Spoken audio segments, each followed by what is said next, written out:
If you have a disc herniation in your low back, you must avoid these 4 things. But listen up, these are not the things that you're expecting me to say, I promise. And I guarantee you're doing some of these things, and if you keep doing them, you're gonna make that disc herniation pain and sciatica and low back pain much worse. So if you want that disc herniation in your low back to heal, you've got to avoid these 4 things. Oh, and fun fact, discs do heal. That's right, most disc herniations do heal on their own given enough time. In fact, 66% of disc herniations heal, and the worse the disc injury is, the more likely it is to heal. With disc sequestrations, 96% of them heal on their own. Hey, if you're new here, I'm Dr. Anthony Davis, and I empower people with chronic low back pain and sciatica to reclaim the active life they love using holistic therapies that they can do on their own so they're empowered for the rest of their life. Okay, now here are 4 things you must avoid if you have a disc herniation. Oh, and be sure to watch the whole video because I'm saving the best and most surprising or shocking fact for the very end. So here are the 4 things. Number 1 is rest. The old and outdated way of dealing with pain was rest. But current evidence shows us that people who fall into a cycle of resting and avoiding pain at all costs also fall into a cycle of deconditioning. While you're resting and not moving, your body's getting weaker. And if your body gets weaker, then doing something normal like bending over to pick up your shoes, or perhaps to put your shoes on and bending your spine, now you're more likely to injure yourself doing something simple like this. Rest also means that your joints are not moving as much as they should, which means less oxygen, blood flow, and nutrient delivery to that injured disc, meaning it heals slower. So we know that exercise, of course, within your tolerance for pain, is the best way to get a speedy recovery. Now, maybe you're starting with something gentle, just like a little bit of easy spinal range of motion. But eventually, we should work into harder things like squats or even picking up heavy weight. The trick is finding exercises that maybe cause mild or moderate pain, but not severe pain and not worsening sciatica. Advice to remain active: make sure that your chronic low back pain or sciatica does not completely derail your life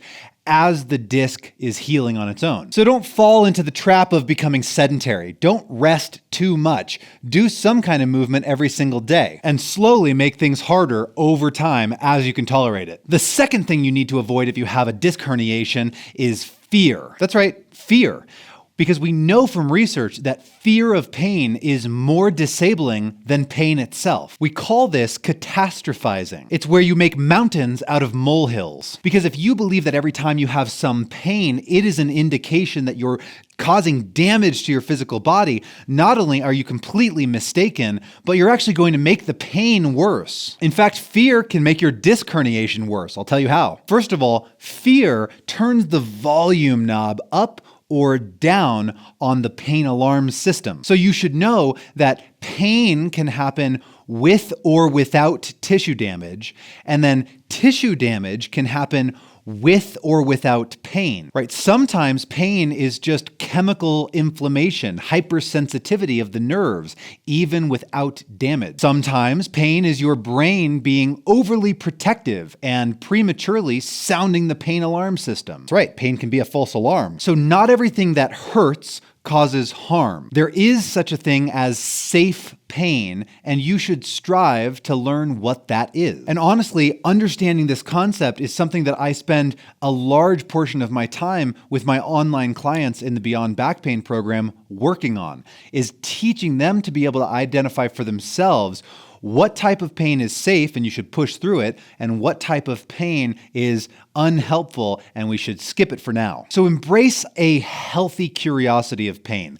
Let go of fear and gently explore the boundaries of what you can and cannot do. Oh, and by the way, if you want to know more about how mindset and beliefs can impact pain, be sure to watch the masterclass. The link is in the description. The third thing that you must avoid if you have a disc herniation, speaking of understanding what safe pain and unhelpful pain are, is anything that makes the sciatica worse. So as a rule, some pain in your lower back during exercise is normal and expected. Even some sciatica pain is normal and expected.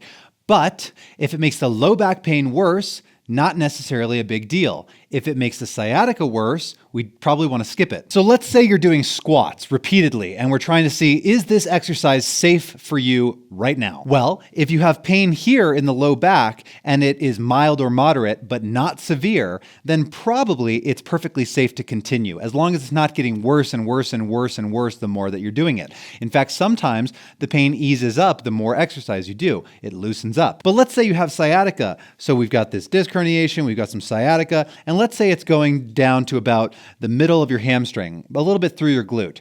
Well, as you start to do the squats, now it's going from your glute to your back of your leg, down to your knee, and the more squats you do, now it goes down into your calf, and let's say it even goes down into your foot. Well, that's making the sciatica worse. We probably want to skip the squats for now if it's causing the sciatic pain to get worse. But what if it does the opposite? What if it starts going all the way into your toes, and as you do exercise, now it's only going into your calf? Oh, and then the more exercise you do, now it's only going down into your hamstring. But the low back pain is getting worse. What do? Well, that's probably a safe exercise because the sciatic pain is getting better. We really want to prioritize the sciatic pain over the low back pain. And by the way, we call this phenomenon centralization, where the pain centralizes. So this is just one way that we can help to understand what is safe pain and what is unhelpful pain, and what do you do about it. Don't worry about trying to get this perfect the first time. Honestly, again, I spend probably the majority of my time with my online clients trying to figure out the balance between doing too little exercise and too much exercise. It's hard to hit, and so it's helpful to have somebody on your side to guide you through the process. The fourth thing that you should absolutely avoid, and this might really come as a shocker, total surprise to you, if you have a disc herniation, you must avoid excessively bracing your core. Now, you've probably been taught all kinds of core stability exercises and told that you should not bend your spine while you're exercising. You've been taught that if you bend your spine forward, it makes the disc herniation pop out the back. You've been taught that if you brace your core while you're moving, then you can avoid bending your spine, and that's the only way to protect your disc herniation. But that is absolutely not true. None of it. Your discs are made of cartilage. Cartilage does not have a blood supply. Technically, the outer ring has a very minor blood supply, but basically very little blood supply, or possibly no blood supply to parts of it. So in order to heal, we need motion to actually flush fluids in and out of the disc. So if you brace your core and you stop moving your spine in all directions, then we're going to get less fluid moving in and out, which means less blood flow, oxygenation, nutrient delivery. And when I say blood flow, I mean the blood has to get near so that the fluids can pump in and out. And so we can get nutrient delivery, and so we can heal this thing. Not only that, but we have studies showing that when you bend forward, they've done this on an MRI, they see that actually the disc sucks back into the spine. So not only is forward bending not dangerous, but it's actually good to allow healing of the disc. The key is to monitor symptoms so that you don't piss it off too much, but also go back to that fear thing that we talked about and not be afraid of exploring and pushing into the pain just a little bit. I once had a woman reach out because she wanted to work with me one-on-one, and I wanted to guide her through some movement to see if we would be a good fit together. So the first thing I had her do with movement was to try to explore a gentle cat-cow. I'm not talking about completely rounding your spine and completely arching your spine. All I wanted her to do was just 1 inch of movement, just the tiniest little movement. And she refused because she had been told by so many people never to bend her spine. And I've never had anybody do this to me, refuse to do even a tiny bit of movement. It was weird. So I asked her, wait, hold on. So let me get this straight. You never ever bend your spine? And she was like, of course not. I never bend my spine because it's going to splatter my disc. This is completely untrue. Bending your spine is healthy. Bending your spine actually helps heal the disc. I'm not saying to immediately go grab heavy weight and round your spine with heavy weight. That's not what I'm saying. What I'm saying is allowing some movement of the spine is the only way that thing is going to heal. Motion is lotion. Movement is medicine. But not only that, think about it this way. Let's say I have my arm here. I raise my hand, right? And let's say I hold it here for a minute. No big deal. But what do you think is happening to your spine and the muscles around your spine when you brace your core excessively out of fear and overprotection all day? Well, it's like me raising my hand and trying to keep my shoulder here literally the entire day. How do you think my shoulder is going to feel tomorrow? Painful. It's going to be so sore. So how do you think your low back feels when you brace all day, every day? Tired, sore, stiff, tight. So if you are going to brace your core, it should be pretty effortless. You shouldn't have to think about it too much. Here's a quick tip. If you do feel like you have to brace your core because you're having really, really bad pain with gentle movements like getting in and out of a chair or rolling over in bed, here's how you should do it. It's just breathing. So when I sit down in this chair, all I'm going to do is take a breath in, hold my breath, sit down, and then exhale. And then when I get up, all I do is take a breath in, hold it, as I get up, and then exhale when I stand up. That's it. So if you literally can't do any movement without like 10 out of 10 pain, then sure, doing a little core bracing, a little breathing to help is super effective, but it's a short-term strategy. Long-term, you need to bend your spine as soon as you can tolerate it. So today you've learned that if you have a disc herniation and you want the most speedy recovery, you really need to avoid 4 things. First, you should avoid prolonged rest, especially bed rest.